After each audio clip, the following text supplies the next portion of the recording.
Hello everyone, আসসালামু আলাইকুম। নতুন আরেকটি ভিডিও ব্লগ নিয়ে আপনাদের সামনে হাজির হয়ে গিয়েছি। আমরা সবাই গ্রামে ঘুরতে গিয়েছিলাম। গ্রামের পরিবেশ, চারপাশে সবুজ আর খোলা বাতাস সত্যি মনটা ভালো করে দেয়। আমাদের বাগানে চলে এসেছি। বাগানে দেখতেই পাচ্ছেন সুন্দর একটা গন্ধরাজ লেবুর গাছ রয়েছে।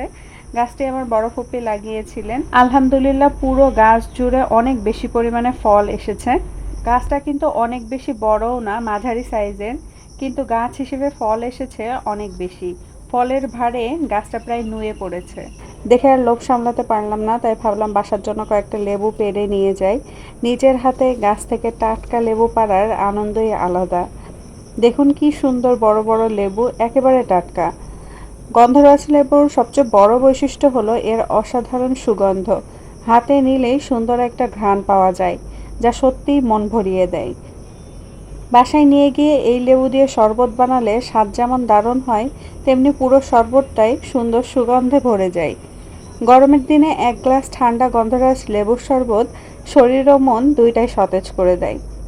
শুধু শরবতই কিন্তু নয়, গরম ভাতের সঙ্গে এই লেবু খেতেও বেশ ভালো লাগে। এতে প্রচুর রস থাকে। আর লেবুতে যে ভিটামিন সি আছে, এটা কিন্তু আমরা সবাই জানি। আমরা রেগুলার বাসায় ভাতের সঙ্গে কিন্তু লেবু খেয়ে থাকি। যেহেতু এই লেবুতে প্রচুর রস, অল্প একটু চেপে নিলেই অনেক রস বের হয়। খাবারের স্বাদও অনেক গুণ বেড়ে যায়। গ্রামের এসব টাটকা ফলমূলের আলাদা একটা মজা আছে। কোনো কৃত্রিমতা নেই, একেবারেই প্রকৃতির কাছ থেকে পাওয়া সতেজ উপহার। এমন সুন্দর পরিবেশে সময় কাটাতে পারলে সত্যিই অনেক ভালো লাগে। এই যে দেখুন, পুরো গাছটাই আমি আপনাদেরকে দেখাচ্ছি। এই লেবুটা এখনো ছোট আছে, এটা বেশ বড় হবে আরও। আমি বেছে বেছে বড় লেবুগুলো খুঁজে খুঁজে পেড়ে নিচ্ছিলাম। এটাও বেশ ছোট, এটা আরও বড় হবে। অবশ্যই লেবুর মধ্যে কাগজি লেবু সেরা, বাট এই লেবুটাও কিন্তু কম যায় না। বেশ ভালোই লাগে আমার কাছে খেতে। দেখুন অনেকগুলোই পেড়ে নিয়েছি। আমি বেছে বেছে একটু বড় সাইজ দেখে পেড়ে নিয়েছি। গাছে যেহেতু বেশ কাটা আছে, তাই একটু সাবধানতা অবলম্বন করে লেবুগুলো ছিঁড়ে নিয়েছি।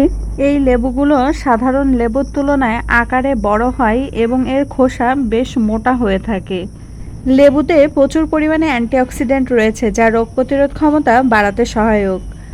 গ্রামের বাড়িতে কত রকমের ফল গাছ রয়েছে। আলহামদুলিল্লাহ বেশ ভালো ফলও আসে, কিন্তু খাওয়ার লোক নেই। ওই যে শহরে থাকা হয়, গ্রামে খুব কমই যাওয়া হয়, তাই দেখা যায় প্রতিবেশীরা দু একটা ফল হয়তো নিয়ে যায়, বাকি ফলগুলো গাছের ফল গাছেই পেকে নষ্ট হয়ে যায়। অথচ শহরে আমরা এই লেবু এক হালেই দেখা যায় ৮০ টাকা ১২০ টাকা করে কিনে খাই। এই লেবু গাছটা কিন্তু সেরকম পরিচর্যাও করা হয় না, তারপরেও আলহামদুলিল্লাহ কত লেবু হয়েছে দেখুন। আমি শুধু ভাবছি যদি নিয়মিত এই গাছের পরিচর্যা করা হতো তাহলে আরও কত ফল আসতো।